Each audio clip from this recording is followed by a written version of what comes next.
الحمد لله وكفى والصلاة والسلام على من لا نبي بعده وعلى آله وأصحابه الذين أوفوا عهدا الذين هم خلاصة العرب العرباء وخير الخلائق بعد الأنبياء. أما بعد فأعوذ بالله من الشيطان الرجيم. بسم الله الرحمن الرحيم. فليضحكوا قليلا وليبكوا كثيرا جزاء بما كانوا يكسبون. قال النبي صلى الله عليه وسلم: اللهم إني أسألك عينين عطالتين تسقيان القلب بظروف الدم قبل أن تكون الدموع دما والأزراس جمرا. صدق الله العظيم وصدق رسوله النبي الأمي الكريم ونحن على ذلك لمن الشاهدين والشاكرين والحمد لله رب العالمين.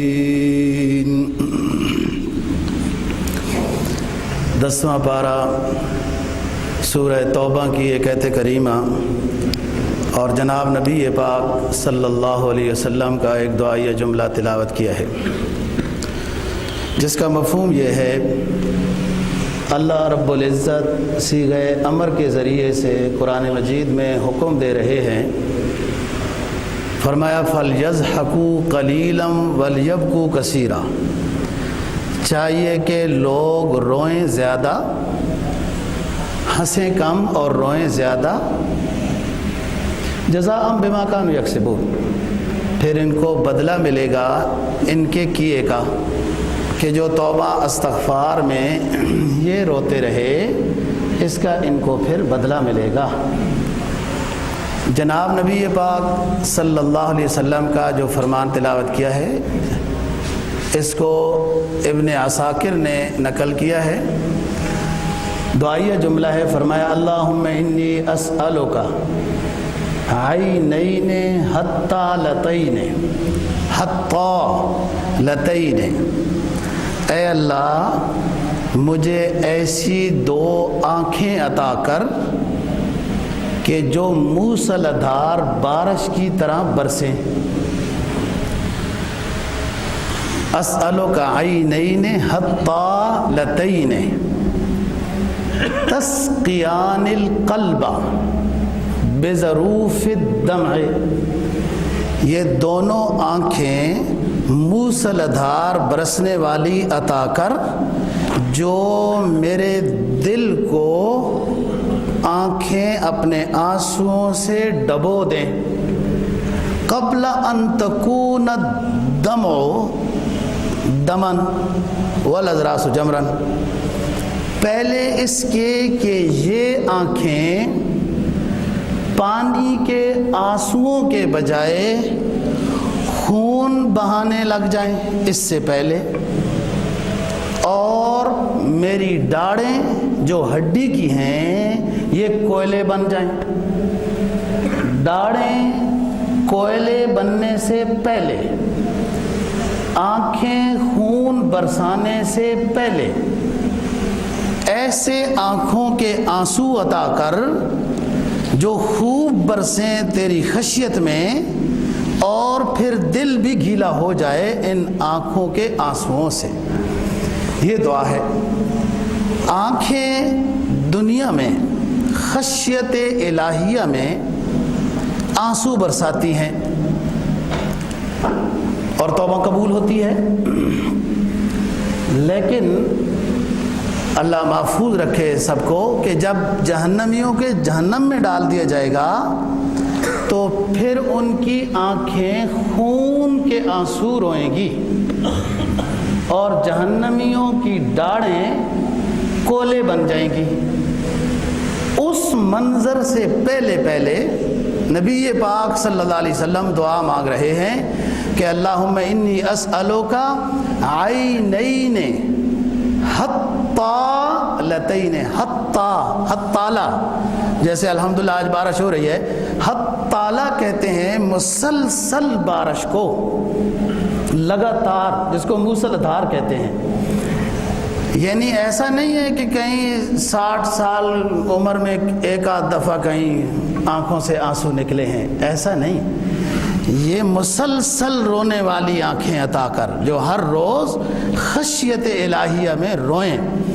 دوستو، جب آنکھ اللہ کے خوف سے روتی ہے تو پھر دل گیلا ہو جاتا ہے، دل گیلا ہو جاتا ہے، پھر دل تر ہو جاتا ہے، اس میں خشیت آ جاتی ہے۔ ویسے رواجی رونا جو ہوتا ہے اس سے دل نہیں روتا، وہ کسی کو دکھانے کا جب رونا ہوتا ہے تو پھر دل نہیں روتا، جب اللہ کے خوف سے رونا آتا ہے تو پھر دل بھی روتا ہے، دل ابلتا ہے، جوش مارتا ہے خشیت الہیہ میں۔ تو قرآن مجید کی آیت سورہ توبہ کی تلاوت کی، فرمایا کہ لوگ چاہیے کہ تھوڑا ہنسا کریں، وَلْيَبْكُوا كَثِيرًا، اور چاہیے کہ روئیں زیادہ، اور یہی پیغمبرانہ سنت ہے۔ جزاء بما كانوا يكسبون، ان کو اچھا بدلہ ملے گا۔ تو دوستو، اللہ تعالیٰ کے خصوصی انعامات اور فضل و کرم اتنے ہیں کہ انسان نہیں شمار کر سکتا، اپنے وجود پر ہی نہیں شمار کر سکتا، دور تو جانے کی بڑی اور بات ہے۔ لیکن یہ سب سے بڑا انعام اللہ کا کہ جیسے بھی گناہ ہو گئے، جو بھی ہو گئے، جب بھی ہو گئے، حالت نزع سے پہلے جب توبہ کر لی، توبہ قبول ہو گئی، گناہ معاف ہو گئے۔ یہ اللہ کا بہت بڑا انعام ہے۔ اللہ جو یہ قید لگا دیتے کہ جوانی کے گناہ صرف معاف کروں گا، بڑھاپے کے نہیں معاف کروں گا، یا 50 سال تک کے معاف کروں گا، بعد کے نہیں معاف کروں گا، یا فلانے گناہ معاف کروں گا، فلانے نہیں کروں گا، بڑی مشکل بات تھی۔ یہ اللہ کا انعام ہے، اس کا خصوصی فضل و کرم ہے۔ زندگی کے جس زاویے میں، جس عمر میں جو گناہ بھی اعلانیہ ہو گیا، خفیہ ہو گیا، بے ارادہ ہو گیا، ارادہ کے ساتھ ہو گیا، چھوٹا ہو گیا، بڑا ہو گیا، اور صدق کے دل سے نادم ہو کے اللہ کے سامنے روئے، آنسو بہائے، توبہ کرے، بس یقین کر لے گناہ معاف ہو گیا ہے، اس کے بعد وہ گناہ نہ کرے۔ یہ علامت ہے توبہ کی قبولیت کی۔ تو فرمایا کہ اے اللہ، مجھے ایسی 2 آنکھیں عطا کر، حطالتین، جو خوب رونے والی ہوں، تسقیان القلب، جو دل کو سیر کر دیں، سیراب کر دیں، تر کر دیں، بظروف الدم، آنسوؤں سے دل جو ہے وہ گیلا ہو جائے، قبل ان تکون الدموع دمن والاضراس جمرا، ان آنسوؤں سے پہلے جو آنکھیں خون بہائیں گی، ان ڈاڑوں کو، جو ڈاڑ کوئلہ شعلہ بن جائیں گے آخرت میں جہنمی، اس سے پہلے۔ تو بہت قیمتی، یہ زندگی بڑی قیمتی ہے، اس کو کسی نے اگر قیمتی بنا لیا، بہت قیمتی ہے۔ حدیث میں جناب نبی پاک صلی اللہ علیہ وسلم کا فرمان ہے کہ اگر کسی کو آپ خوش دیکھیں، مسکراتا دیکھیں، تو دعا دیں اللہ آپ کو ہنساتا رہے، غموں سے نجات عطا فرمائے۔ یہ دنیاوی بات ہے، ٹھیک ہے، یہ دنیاوی بات ہے کہ دنیا کے لحاظ سے کوئی شخص خوش ہے نا جی، مسکرا رہا ہے، آپ اس کو دعا دیں، اضحک اللہ تعالی، اللہ آپ کو مسکراتا ہی رہے۔ لیکن اخروی اعتبار سے ہنسنا مطلوب نہیں ہے، رونا مقصود ہے۔ ہر وقت انسان پر خشیت غالب ہو، خوف غالب ہو، حساب کا دن سامنے ہو، اور آخرت کے غم میں روتا رہے، یہ مطلوب زندگی ہے۔ اور یہ شخص کامیاب بھی ہے، اس کو اللہ دنیا میں بھی سکون عطا کرے گا، آخرت کے لحاظ سے بھی اس کو سکون ہے۔ نبی پاک صلی اللہ علیہ وسلم پوری زندگی میں قہ لگا کر 2 مرتبہ یا 3 مرتبہ ہنسے ہیں۔ میں نے جو آپ صلی اللہ علیہ وسلم کی سیرت کا مطالعہ کیا، 2 مرتبہ یا 3 مرتبہ آپ ایسے ہنسے قہقہ لگا کر کہ جس میں آپ کے یہ سیڈوں والے یہ جو نوکیلے دانت ہیں یا اس سے پچھلے والے وہ نظر آئے ہیں ساتھیوں کو، اور راویوں نے، محدثین نے، صحابہ اکرام رضی اللہ عنہ نے وہ نقل کیا۔ آپ جب کبھی بھی کوئی خوشی کی خبر سنتے تو مسکراتے تھے، تبسم کرتے تھے۔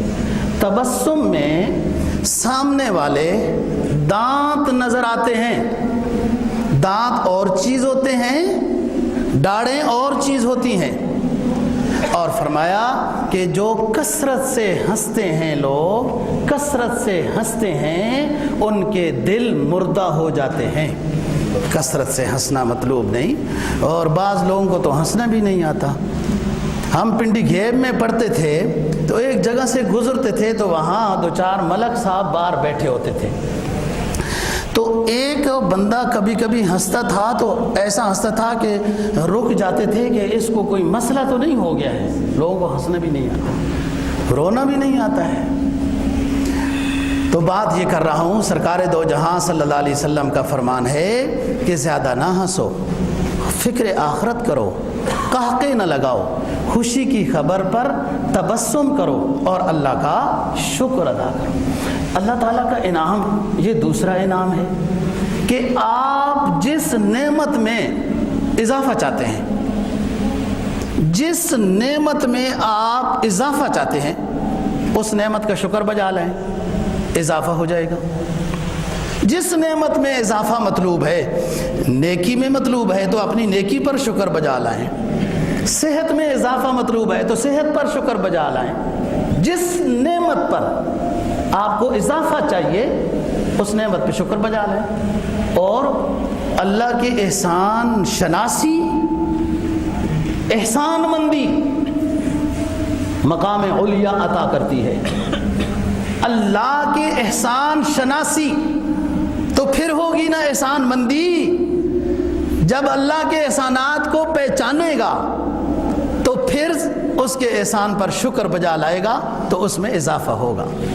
ہم دوستو اللہ کے نیک بندوں کا ذکر کر رہے ہیں، اور مقصود ہمارا یہ ہے کہ اللہ تعالی ہمیں بھی اس میں سے کچھ حصہ عطا کر دے۔ حضرت ابوبکر صدیق رضی اللہ تعالیٰ عنہ سرکار دو جہاں صلی اللہ علیہ وسلم کو ملنے آئے۔ کوئی مشورہ کرنا تھا تو حضرت عمر بھی آ گئے۔ آپ چارپائی پر بیٹھے تھے، ابوبکر کو کہا ادھر بیٹھ جاؤ، عمر کو کہا آپ ادھر تیسری جگہ میں بیٹھ جاؤ۔ بلال خادم تھے، مہمانوں کی چائے پانی کرتے تھے۔ اس وقت چائے نہیں تھی، جو احترام تھا وہ کرتے تھے۔ مہمان وزیر خزانہ تھے حضرت بلال رضی اللہ تعالیٰ۔ بندوں کے سامنے آپ سے پیسے نہیں مانگتے تھے، آپ فرماتے تھے ان کا احترام کر دو، وہ کوئی طریقہ کر کے احترام کر دیتے تھے۔ بعد میں پھر جب لوگ نہیں ہوتے تھے حساب کتاب کرتے تھے۔ ایسا نائب قاصد نہیں تھے، جو بے سمجھ ہو نا، جو بے سمجھ ہو اس کو بڑے افسر کا نائب قاصد بنا دیتے ہیں۔ جب صحیح مہمان بیٹھے ہوں گے کہ سر جی پیسے کوئی نہیں، چائے کے لیے دودھ بھی نہیں ہے، مزے کرو۔ ایک ساتھی ہمیں ملنے آیا، ہمارا کلاس فیلو تھا، کراچی دارالعلوم کراچی میں پڑھتے تھے، وہ خطیب اعلیٰ بھرتی ہوا۔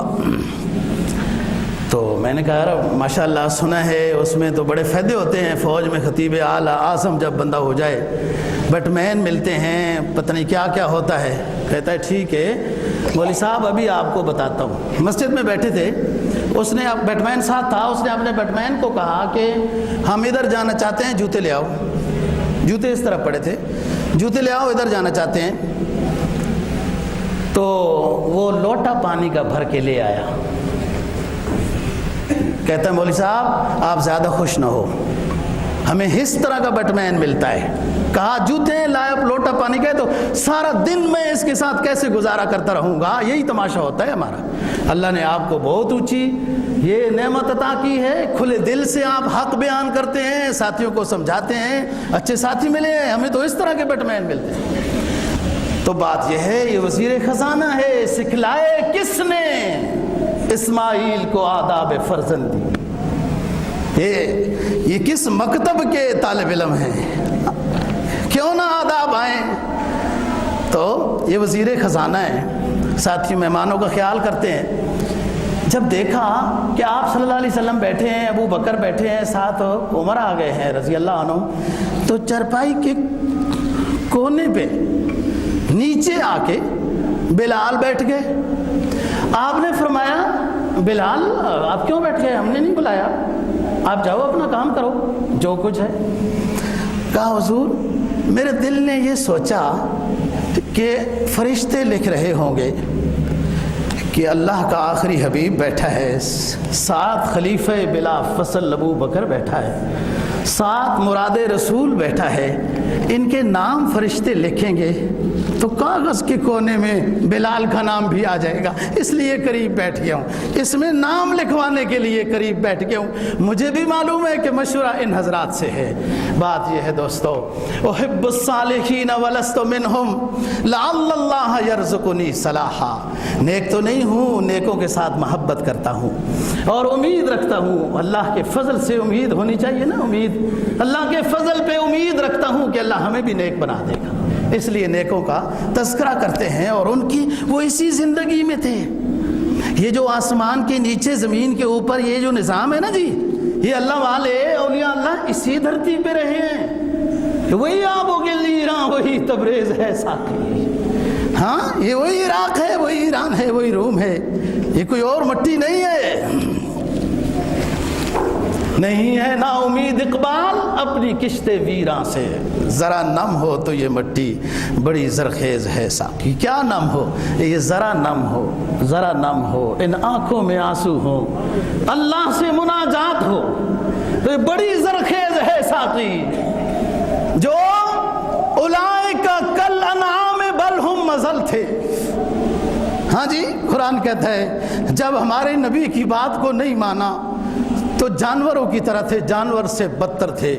جب نبی کے قریب آئے، اسلام کی بیعت کی تو انسانی قافلے کے سالار بن گئے، پھر ہدایت کے رہنما بن گئے۔ ہاں نبی کے قریب آئے تو پھر اتنی اونچی کوالٹی ملی کہ صحابہ کی جماعت حزب اللہ بن گئی، اور جب قریب نہیں آئے تو اولئک کالانعام بل ہم اضل تھے۔ تو اللہ کے نیک بندوں کا دوستو تذکرہ کرتا ہوں، میں بھی محتاج ہوں، ہم سب محتاج ہیں، ہم سب کو اللہ نیک بنائے، ان نیک لوگوں کی جوتیوں کی خاک نصیب ہو جائے، کہیں سے مل جائے تو خاک نصیب ہو جائے، یہ مقصد ہے، اور اسی میں کامیابی ہے۔ دنیا میں بھی جو سکون چاہتا ہے، جتنا چاہتا ہے، پورا چاہتا ہے، قرآن کیا اعلان کرتا ہے؟ فرمایا ایھا الذین آمنوا ادخلوا فی السلم کافہ، اے میرے محبوب ایمان والوں کو بتا دیجئے سکون کامل چاہیے تو اسلام کامل اختیار کرو، جتنا سکون چاہیے اتنے مومن بن جاؤ، کامل سکون چاہیے تو کامل اسلام میں داخل ہو جاؤ، ورنہ جتنے داخل ہوگے اتنا سکون ملے گا، اور جتنا دوسرے کے راہوں میں ہوگے بے سکونی ملے گی۔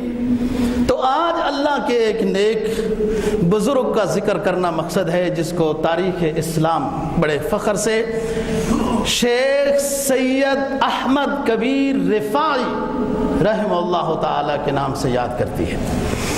یہ شیخ سید احمد کبیر رفاعی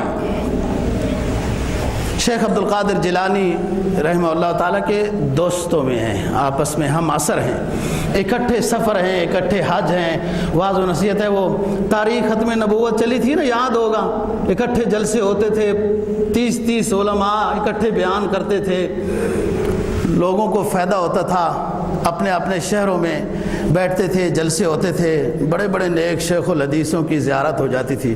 اب رواج ہی ختم ہو گیا ہے جی، یہ اکٹھے بیانات کے لیے جلسے، دونوں شافعی المسلک تھے۔ شیخ صاحب شیخ عبد القادر جیلانی رحمہ اللہ تعالیٰ بھی شافی تھے مسلکن، اور شیخ رفاعی بھی شافی المسلک ہے۔ 512 ہجری واسط بصرہ حسن نامی گاؤں میں یہ پیدا ہوئے۔ ابو جی کا سایہ دنیا سے جلدی اٹھ گیا تھا۔ ماموں نے پرورش کی، جن کا نام مولانا منصور رحمہ اللہ تعالیٰ لکھا ہے، اور ان کا مدرسہ بھی تھا، خانقاہ بھی تھی، لیکن آپ نے زیادہ تر تعلیم و تربیت شیخ ابو الفضل واسطی رحمہ اللہ تعالیٰ سے حاصل کی ہے، اور آپ کو خلافت بھی شیخ ابو الفضل واسطی رحمہ اللہ تعالیٰ سے نصیب ہوئی ہے، اور جانشینی اور مدرسہ بنا بنایا یہ ماموں کا نصیب ہو گیا تھا، مولانا منصور رحمہ اللہ تعالیٰ۔ اور عراق 578 ہجری میں وفات پاتے ہیں۔ ام عبیدہ مشہور عراق میں قبرستان ہے، ام عبیدہ، یہاں پر شیخ رفاعی رحمہ اللہ تعالی مدفون ہوئی ہے۔ آپ نے ظاہری علوم کی بھی تکمیل حاصل کی، اور روحانی اعتبار سے فیض ابو الفضل واسطی رحمہ اللہ تعالی سے حاصل کیا ہے۔ کسی نے پوچھا کہ اللہ نے آپ کو یہ مقام عطا کیا ہے اور کیسے یہ راستہ ملا ہے؟ بہت اونچے اللہ والے اور مزاجن سخت تھے، اصلاح کے لحاظ سے مزاجن سخت تھے، اور دوستو دوائی وہی مفید ہوتی ہے جو کڑوی ہو، بے شک زکام کی دوائی ہو، بخار کی ہو، جس مرض کی دوائی بھی کڑوی ہے مفید ہے۔ اور قل الحق وان کان مرا، ابو ذر غفاری رضی اللہ تعالیٰ نے رسول پاک صلی اللہ علیہ وسلم سے نصیحت پوچھی، آپ نے فرمایا ابو ذر حق بیان کیا کرو، اگرچہ حق کڑوا ہوتا ہے، بیان کرنے کے لحاظ سے بھی اور سننے کے لحاظ سے بھی کڑوا ہوتا ہے، لیکن مفید ہوتا ہے، مفید ہوتا ہے، لیکن فائدہ انسان بعد میں سمجھتا ہے۔ تو اصلاح نفس کے لحاظ سے آپ مزاج میں سخت تھے۔ کسی نے پوچھا کہ آپ کو یہ مقام کیسے ملا؟ فرمایا 3 چیزوں میں یہ مقام نصیب ہوا ہے۔ ما رأيت اقرب واسهل طريقا الى الله تعالى من الذل والاقتقار والانكسار بتعظيم امر الله تعالى وبخلق خشية الله تعالى والشفقة على خلق الله تعالى والاقتداء بسنة رسول الله تعالى۔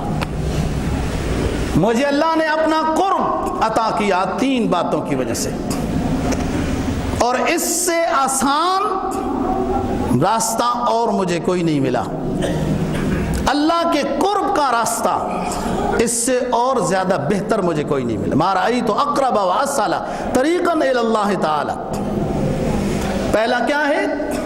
الانکسار بتعظیم امر اللہ تعالی، اللہ کے حکم کے سامنے سر جھکا دینا۔ دوسری چیز والشفقت علی خلق اللہ تعالی، اور اللہ کی مخلوق کے ساتھ شفقت کرنے کے لحاظ سے یہ مقام ملا۔ اور کسی کو نہی عن المنکر کرنا بھی شفقت ہی ہوتا ہے۔ بھائی گندے پھوڑے کو جسم سے کاٹ دینا یہ شفقت ہی ہوتا ہے، بس سمجھے کوئی کم عقل تو تب نا۔ جو گندا پھوڑا جسم میں آ گیا اس کو کاٹنے سے ہی فائدہ ہوتا ہے۔ جو منکر انسان کے وجود میں آ گئے اس منکر کو بتانا بے شک کڑوا ہے، لیکن یہ خیر خواہی اور شفقت ہے تاکہ اس منکر سے یہ دور ہو، اللہ کے قریب ہو جائے۔ اور تیسری چیز والاقتداء بسنت رسول اللہ تعالی، نبی پاک صلی اللہ علیہ وسلم کی سنت میں، مخلوق خدا کے ساتھ شفقت کرنے میں، اللہ کے حکم کے سامنے سر تسلیم خم کرنے میں مجھے اللہ نے یہ مقام عطا کیا ہے، اور اس سے اور کوئی آسان راستہ نہیں ہے۔ یہ بہتر راستہ ہے۔ اور اللہ جب راضی ہو جاتا ہے نا دوستو، تو سب کچھ مل گیا۔ اللہ کی رضا جس کو مل گئی، دنیاوی ہفت اقلیم کی بادشاہت اس رضا کے مقابلے میں کوئی حیثیت نہیں رکھتی۔ اور وہ جب ایک مرتبہ یہ اللہ کا نام لے گا، اللہ، اسے ہفت اقلیم سے زیادہ بڑی بادشاہی مل جی، لیکن اللہ کو پہلے پہچانے نا، پھر اللہ کہنے سے اس کو مقام قرب نصیب ہوگا۔ خدا کی یاد میں بیٹھے جو سب سے بے غرض ہو کر، ایک ہم میں اللہ اللہ کرنے والے، جو زبان سے نکل رہی ہے یہ ذکر کی باتیں، ایک اللہ والوں کا ذکر ہے جو دل کے زاویے سے نکل رہا ہے۔ اصل یہ ہے، یہ مشق ہو رہی ہے، یہ مجاہدہ ہو رہا ہے، تاکہ اللہ اللہ دل کی کیف کو نصیب ہو جائے۔ خدا کی یاد میں بیٹھے جو سب سے بے غرض ہو کر، تو اپنا بوریاں بھی پھر ہمیں تخت سلیمان نظر آیا۔ اللہ اللہ جب اس کو سکون دے گا، سرور دے گا، تو پھر اسے یہ ساری چیزیں کمزور نظر آئیں گی، بے حیثیت نظر آئیں گی۔ لیکن جب تک دل نہیں بنا، خشیت الہی نصیب نہیں ہوئی، معرفت نہیں ہوئی۔ اچھا بھائی، معرفت کیسے نصیب ہوگی جب تین باتیں آپ میں آ جائیں گی؟ ادھر اللہ کا حکم ہے، ادھر رواج ہے، کس کو مانا جا رہا ہے؟ مخلوق خدا کے ساتھ شفقت کی جا رہی ہے۔ ادھر بدعت ہے، ادھر سنت رسول ہے، نورانی تعلیمات ہے۔ یہ سنت کو لے رہا ہے، بدعت کو لے رہا ہے، رواج رسم کو لے رہا ہے، حکم خدا کو لے رہا ہے۔ جب حکم خدا سنت کو لے رہا ہے تو اللہ کی پہچان نصیب ہے، محمد کی محبت نصیب ہے صلی اللہ علیہ وسلم۔ اور اگر یہ نہیں ہے تو پھر ابھی الفاظ ہیں، حقیقت نہیں ہے۔ یہ ظاہری الفاظ ہیں علم کے، لا الہ الا اللہ محمد الرسول اللہ، یہ ظاہری الفاظ ہیں، یہ کسی حقیقت پر دلالت کرتے ہیں دوستو، یہ کسی حقیقت پر دلالت کرتے ہیں۔ وہ حقیقت جب تک نصیب نہیں ہوئی، انقلاب نہیں آئے گا وجود میں، یہ ظاہر ہے۔ حضرت موسیٰ علیہ السلام نے اللہ سے ذکر پوچھا تو اللہ نے کہا لا الہ الا اللہ پڑھو۔ عرض کرنے لگے اے رب کلیم، یہ تو میں ویسے بھی کرتا ہوں، اس سے بہتر کوئی رزق عطا ذکر عطا کر۔ تو اللہ نے فرمایا اے کلیم، اس سے بہتر میرے خزانے میں کوئی ذکر نہیں۔ ایک ظاہری الفاظ ہیں اس کے، اور ایک جس حقیقت پہ یہ الفاظ دلالت کرتے ہیں، وہ حقیقت جب نصیب ہوگی انقلاب آئے گا۔ پھر سنت میں سرور ہے، اتباع سنت کی عشق میں یہ ڈوبے گا، کوئی کسی کی پرواہ نہیں رہے گی اس کو۔ اور اگر یہ نہیں نصیب ہوا تو ابھی کچھ بھی نہیں۔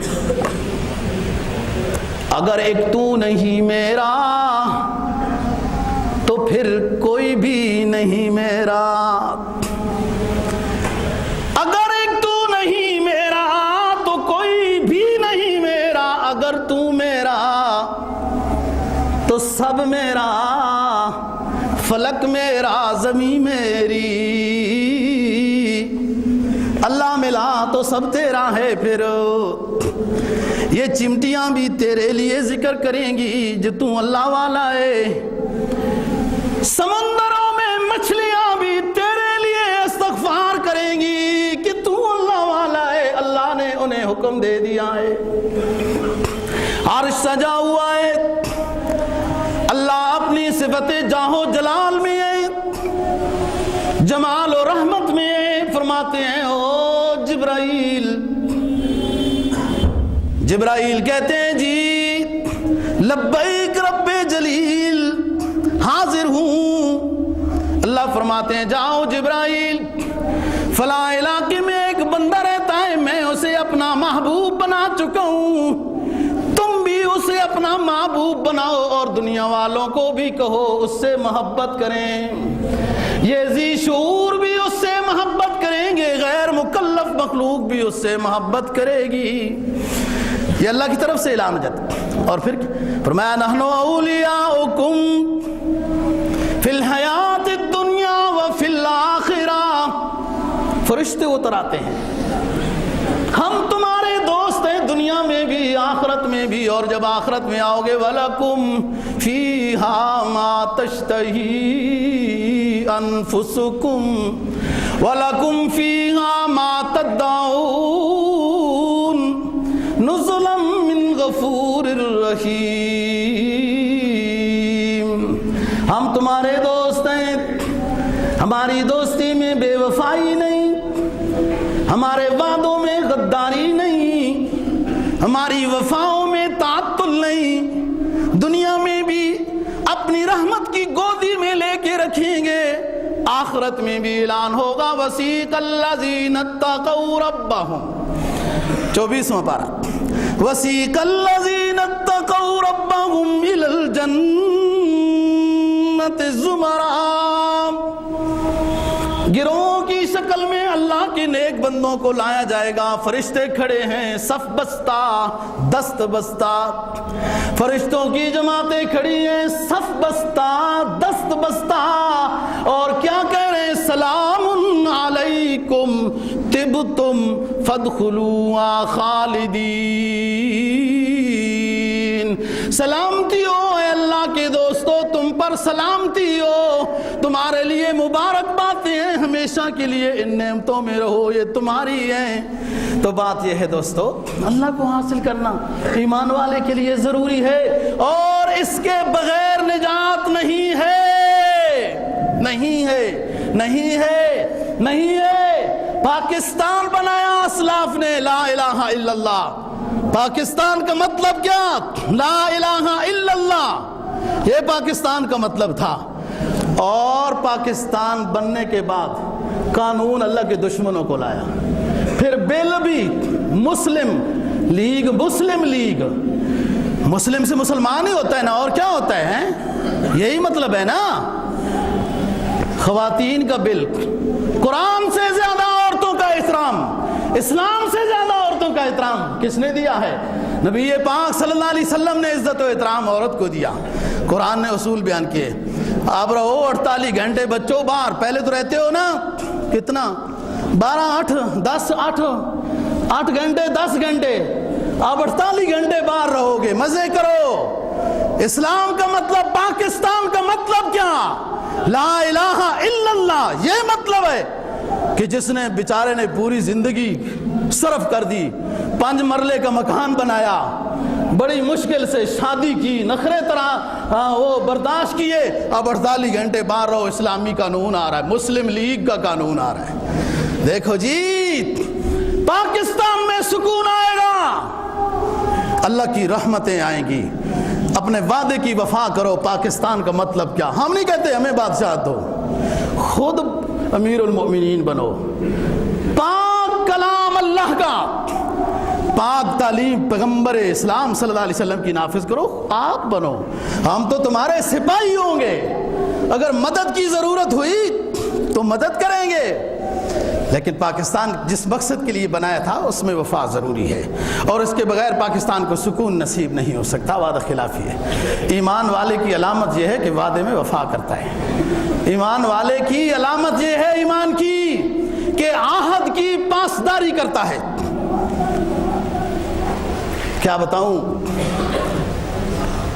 حکیم ابن حزیم رضی اللہ تعالیٰ عنہ بدر میں آ رہے ہیں رسول پاک صلی اللہ علیہ وسلم کا ساتھ دینے کے لیے، راستے میں پکڑے گئے، ابو جہل نے پکڑ لیا، کہا کہاں جا رہے ہو؟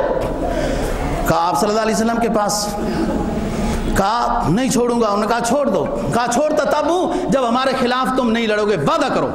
یہ تو آئے اس لیے رہے تھے، یہ تو نبی پاک صلی اللہ علیہ وسلم کے پاس آئے اس لیے رہے تھے کہ مشرکین مکہ کے خلاف ہم لڑیں گے۔ ابو جہل نے جو ابھی آ رہا ہے، قیادت کر رہا ہے غزوہ بدر میں، کفار کی قیادت کر رہا ہے، پکڑ لیا، وعدہ لیا کہ ہمارے خلاف نہیں لڑو گے تو چھوڑتا ہوں۔ انہوں نے کہا ٹھیک ہے نہیں لڑوں گا، وعدہ ہو گیا، چھوڑ دیا، رسول پاک کے پاس پہنچ گئے، پوری کہانی سنائی۔ آپ نے فرمایا آپ نے وعدہ معاہدہ کر لیا ہے، آپ یہاں بیٹھے رہو، ذکر کرتے رہو، ہم لڑیں گے۔ آپ نے وعدہ، وہ کافر کے ساتھ وعدہ ہوا بھائی، وہ رونے لگ گئے۔ حضور میرے آنے کا مقصد یہ تھا کہ آپ کے شانہ بشانہ ہو کے مجاہدین اسلام کی صف میں داخل ہو کے لڑوں گا کفار کے مقابلے میں، میرے آنا تو فضول ہو گیا۔ آپ نے فرمایا کوئی بات نہیں، ہم غلام ہیں اللہ کے احکام کے، اللہ کا حکم یہ ہے جب معاہدہ ہو جائے اس کو پورا کرو۔ آپ نے معاہدہ کیا ہے، پورا کرو، اس کی برکت سے اللہ ہمیں فتح عطا۔ یہ تو معاہدہ ایک کافر کے ساتھ تھا۔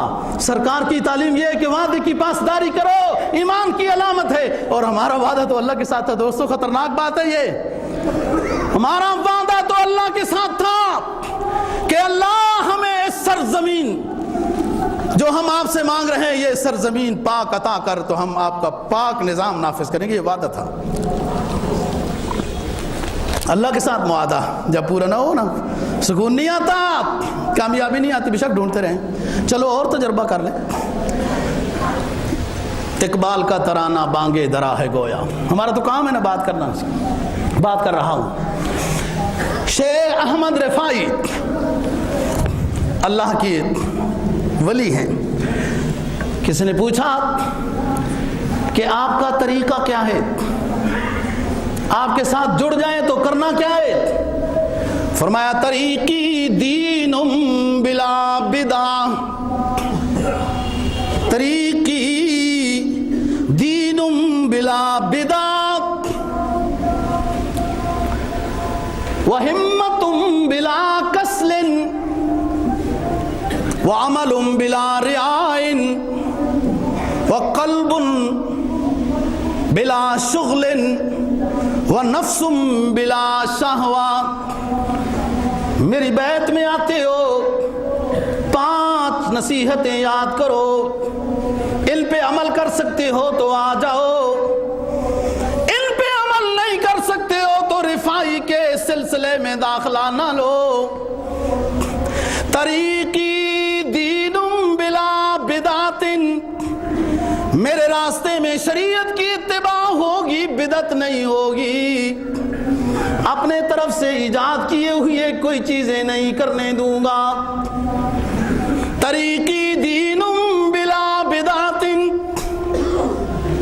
وہمت بلا کسل، میرے راستے میں ہمت ہی ہمت ہے، ہمت ہی ہمت ہے، اس میں سستی کسی وقت میں نہیں ہونی چاہیے۔ وعمل بلا رعاء، اللہ کی رضا کے لیے نیکی کرنی ہے، اس میں ریاکاری نہ ہو۔ وقلب بلا شغل، چوتھا نسخہ یہ ہے کہ دل صرف اللہ کی یاد میں مصروف ہو۔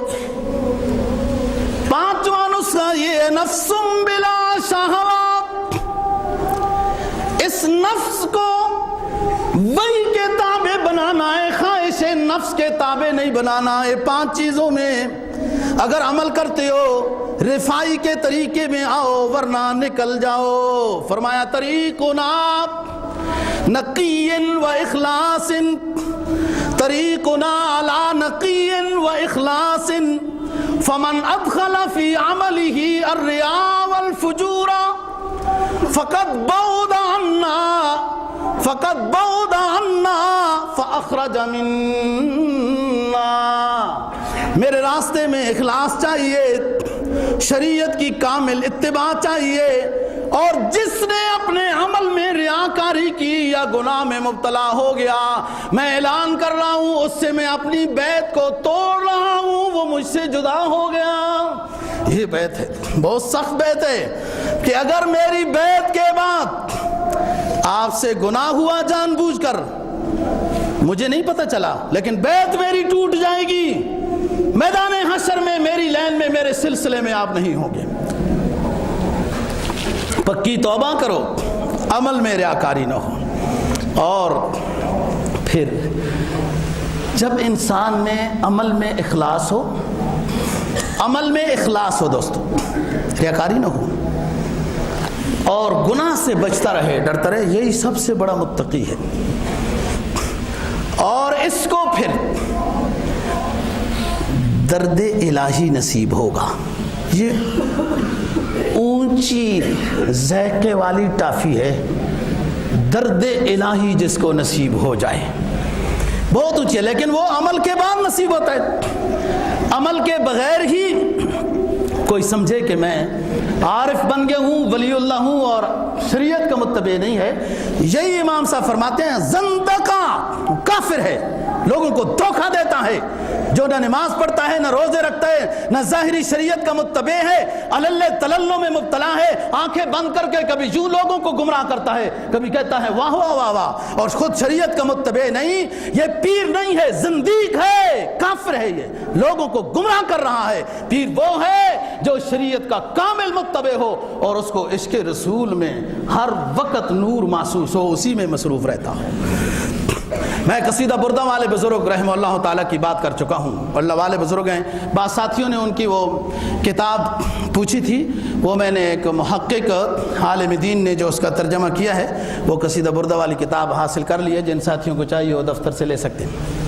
حزب البحر کی بات بعد میں کریں گے جو ہم پہلے کر چکے ہیں. بعض ساتھیوں نے وہ پوچھی تھی، اس کا کیا کہتے ہیں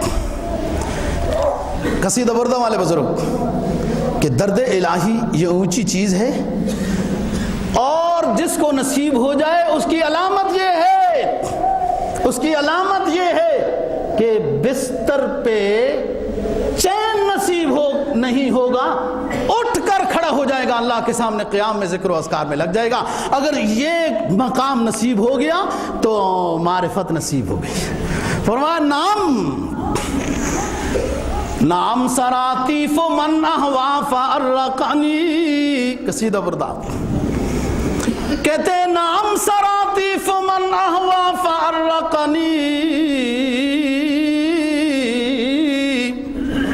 والحب یعترض اللذات بالعلمی. جس کو کسی کی محبت کے درد نے بیدار کر دیا، جس کو اپنے معبود حقیقی کی محبت کا خیال آیا اور پھر وہ بیدار ہو گیا. والحب یعترض باللذات بالعلمی. نرم بستر ہے، حدیث میں آتا ہے بیوی بھی خوبصورت ہے، جوانی بھی عنوان پر ہے، نیند کے آخری مراحل زیادہ گہرے ہوتے ہیں، جوانی بھی ہے، شادی شدہ بھی ہے، بیوی بھی پاس ہے، لیکن اس کو کسی اور کا درد لگا ہوا ہے. یہ ساری لذات کو ترک کر کے وضو بنا کے اپنے معبود کے سامنے قیام میں لگ جاتا ہے. اسے پتا ہے وہی میرا ہے، میں اس کا ہوں، وہی میرے پاس ہر جگہ ہوگا. لوگ بڑی دیار کی بنی ہوئی چارپائی پہ اٹھا کے لے جاتے ہیں، کلمے لکھی ہوئی چادر بھی میت پہ ڈالتے ہیں، ساتھ ذکر و اذکار والے رشتہ دار بھی جاتے ہیں دوستو، لیکن اس کو اکیلا قبر کے حوالے کر کے مال بھی واپس، اولاد بھی واپس، رشتہ دار بھی واپس، سارے واپس آ جاتے ہیں. ایک ہے اسے درد یہ نصیب ہو گیا کہ ایک ہے جو میرے پاس رہے گا میدان حشر میں بھی، قبر میں بھی، وہ ایمان و عمل صالح ہے.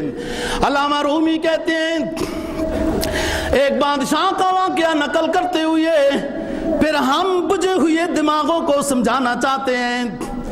ایک بادشاہ ہوتا ہے، اس نے ایک قلعہ بنایا، بہت بڑا علاقہ بنایا، اندر اپنی ذریت، وزراء، کابینہ، فوج کو اندر آباد کیا، سائڈوں میں دریاؤں سے نہریں لا کر اندر حوض بنا دیا، پانی کی ضرورت پوری اس سے کرو. لوگوں نے کہا بادشاہ سلامت، دریا کی نہروں کی زیادہ اعتماد کی بات نہیں ہے، کبھی خشک بھی ہو سکتے ہیں، ہمیں اندر کنواں کھودنا چاہیے. بادشاہ نے کہا چھوڑو، 5 دریاؤں سے نہریں لے کے آ رہا ہوں، ایک خشک ہوگا، 2 خشک ہوں گے، سارے دریا تو نہیں خشک ہوں گے، کنواں نہیں بناتے ہیں، حوض ہی کافی ہے. آخر ایک زمانہ آیا دشمن بادشاہ نے سارے دریا بند کر دیے اور اس بادشاہ کے گلے میں پانی ختم ہو گیا۔ مشیروں نے کہا بادشاہ سلامت، اب ٹمپریچر کو برابر رکھیے، ہم نے تو پہلے سمجھایا تھا اندر کنواں کھودنا چاہیے پھر فائدہ ہوگا، اب سوائے موت اور ہلاکت کے اور کوئی چیز نہیں آئے گی۔ یہ مثال بیان کی۔ آپ فرماتی ہیں کان ایک، آنکھ دو، ناک تین، زبان چار اور حس یہ 5 دریا ہیں جو سائڈوں سے انسان اس سے کچھ حاصل کر رہا ہے۔ ایک اندر کا کنواں ہے، جس نے وہ کنواں کھود لیا کامیاب ہو جائے گا۔ یہ تو حالت نزا کے قریب، حالت نزا کے قریب یہ سارے دریا اور نہریں جواب دے جائیں گی۔ ایک کنواں ہے اندر کا جو یہ جواب نہیں دے گا جس نے اندر کھودا ہوا ہے۔ اللہ اور اللہ کے رسول کی محبت جس نے اپنے دل میں بسائی ہوئی ہے، جس نے اپنے دل میں بسائی ہوئی ہے، اس کا یہ اندر کا کنواں ہے، یہ اسے کا فائدہ دے گا قبر میں بھی، منکر نکیر کے سوال و جواب میں بھی، میدان حشر میں بھی، کہ سائڈوں کے سارے دریا بند ہو گئے۔ دوستو اکبر الہ آبادی اللہ مغفرت فرمائے یہی تو کہتے ہیں نا، قضا کے آنے سے بیکار ہوتے ہیں حواس اکبر۔ کیا بات ہے جی، قضا کے آنے سے موت کے فیصلے، حالت نزا، قضا کے آنے سے بیکار ہو جاتے ہیں حواس اکبر۔ کھلی ہوتی ہیں گو آنکھیں، کھلی ہوتی ہیں گو آنکھیں مگر بینا نہیں ہوتی۔ قریب آ گئے بچے بھی، بیوی بھی، وہ بیوی اللہ ماشاء اللہ جس کو آج یہ افسر خوش کر رہا ہے رشوتیں لے کر، غلط دستخط کر کے، جن بیگمات کو بچوں کو خوش کر رہا ہے، آج وہ وفائیں دکھا کے قریب آ رہے ہیں۔ اس کی آنکھیں کھلی ہیں، روح نکل رہی ہے، بیگم کہتی ہے میرے سرداج آخری کوئی بات تو کر دیجئے، ہمیں یوں ہی چھوڑ کر جا رہے ہیں۔ اولاد بلبلاتی ہوئی قریب آتی ہے، ابو جی آپ دنیا چھوڑ کر جا رہے ہیں، ہم کس کو ابو کہیں گے؟ کوئی اور رشتہ دار آئے۔ دوستو اذ المنیۃ انشبت اظفارہا، حضرت امیر معاویہ رضی اللہ تعالیٰ عنہ کا شعر پڑھ رہا ہوں، اذ المنیۃ انشبت اظفارہا،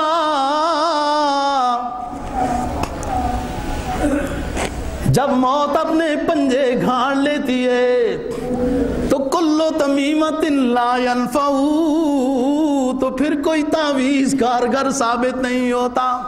حالت نزائد، اس میت کی آنکھیں کھلی ہوئی ہیں، یہ دیکھ رہا ہے میری روح قبض کر کے فرشتے لے کر جا رہے ہیں، اور اپنے عزیز و اقارب سے بلاتے ہیں، یہ جواب نہیں دیتا۔ یہ حواس، یہ 5 دریاؤں کی نہریں بند ہو گئی، اب کسی اور کے قبضے میں چلی گئی۔ اگر اس کے دل میں اللہ اور اللہ کے رسول کی محبت کا کنواں ہے تو وہی اس کے ساتھ جائے گا۔ قضا کے آنے سے بیکار ہوتے ہیں حواس اکبر، قضا کے آنے سے بیکار ہو جاتے ہیں حواس اکبر، کھلی ہوتی ہیں گو آنکھیں مگر بینا نہیں ہوتی۔ علامہ صاحب حج کرنے کے لیے جاتے ہیں، اس وقت بادشاہ سلامت کا قانون تھا، یہ مسترشد باللہ عباسی کی حکومت تھی، 512 ہجری کسی پڑی ہوئی، اب ان قریب ختم ہونے والی ہے۔ اس نے ایک قانون بنایا تھا، میں نے ایک کتاب میں پڑھا، یہ بات مجھے دوبارہ تازہ نہیں ملی جو ابھی کر رہا ہوں، کہ اس بادشاہ نے یہ قانون بنایا تھا کہ جو سادات ہیں وہ اچھے لباس میں رسول پاک صلی اللہ علیہ وسلم پر سلام پیش کیا کریں، وہ پہن کر۔ سادات عبد القادر جیلانی رحمہ اللہ تعالیٰ ان کے ساتھ تھے. انہوں نے کہا جی میں اسی لباس میں ٹھیک ہوں. سید احمد رفاعی نے کہا اسی لباس میں ٹھیک ہوں. ہاں عاجزی سے جانا چاہیے, شاہانہ لباس. فوجی تو جانتے تھے لباس کو. فوجیوں نے جو سادات والے لباس والے تھے ان کو اس خاص لین میں روضہ رسول کے قریب پہنچا دیا. انہوں نے سلام پیش کیا اور یہ دور کھڑے ہیں, ان کو نہیں جانے دیا. ان کا لباس نہیں تھا وہ خاص لباس. یہاں سے سلام پیش فرمایا الصلاۃ والسلام علیک یا جدی, اے میرے نانا ابو آپ کو صلاۃ و سلام ہو. جواب آیا وعلیک السلام یا ولدی, میرے بچے آپ کو بھی سلام ہو. پوری مسجد نبوی میں اس وقت کے لحاظ سے تاریخ لکھتی ہے سن 555 ہجری کا جو حج ہے, اس کے بعد روزہ رسول پر حاضری ہو رہی ہے. 90,000 کے اجتماع پہ سناٹا چھا گیا. آواز آئی, جواب آیا. دوستو مقام اور کوالٹی کی بات ہے. پھر کہتے ہیں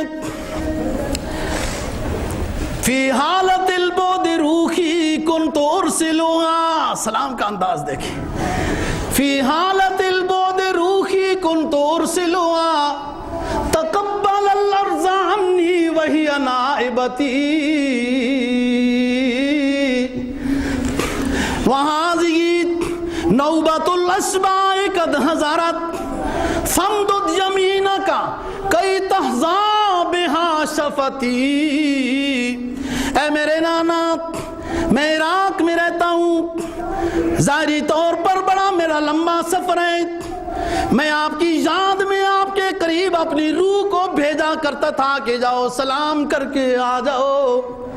آج میری حالت یہ ہے, حاضی نوبۃ الاشباء قد حضرت, آج میں اپنے وجود کو غلاموں کی طرح لے کے در پہ حاضر ہو گیا ہوں, لیکن اپنے سلام کی اجرت یہ چاہتا ہوں کہ آپ اپنے روضہ رسول سے اپنے دست اقدس کو باہر نکالیے کہ میرے ہونٹ مستفید ہو کر بوسہ لے لیں. سناٹا چھایا ہوا ہے. حبیب کبریا صلی اللہ علیہ وسلم کے جواب پر تو سناٹا چھایا ہوا ہے. ایک روشنی آئی, روشنی کے ساتھ دست اقدس باہر آئے. پورا اجتماع معطر ہو گیا اور رفاعی قریب گئے, دست اقدس سے بوسہ لیا اور واپس ہو گئے. کسی نے کہا رفاعی آپ کے دل نے یہ نہیں چاہا کہ اور بھی بوسہ لے لیں, صرف خود ہی بوسہ لیا, اوروں کو نہیں نمبر آنے دیا. کہاں میرے بس کی بات کیا ہے, اب تو فرشتے بھی رش کر رہے تھے کہ یہ کیا منظر ہے. عبد القادر جیلانی, علامہ جلال الدین سیوطی, انشاءاللہ بات کریں گے سیوطی صاحب کی, ایک کھڑے ہیں. رفاعی کہتے ہیں شیخ صاحب میری اس کیف کو لوگوں کے سامنے بیان نہ کرنا کہ وہ عاجز ناچیز اس گھٹیا اعمال کی درخواست پہ جو یہ منظر ملا. شیخ عبد القادر نے کہا رفاعی یہ منظر میرے چھپانے سے چھپے گا نہیں, یہ اللہ کی طرف سے اعزاز و انعام ہے, قبول کیجئے. دوستو اللہ تعالی ہم سب کو ان نیک لوگوں کے نقش قدم پر چلنے کی توفیق نصیب فرمائے. یہ ظاہری الفاظ ہیں, جب حقیقی محبت نصیب ہو جائے تو یہ کیف مل جاتا ہے. اللہ سمجھ نصیب فرمائے.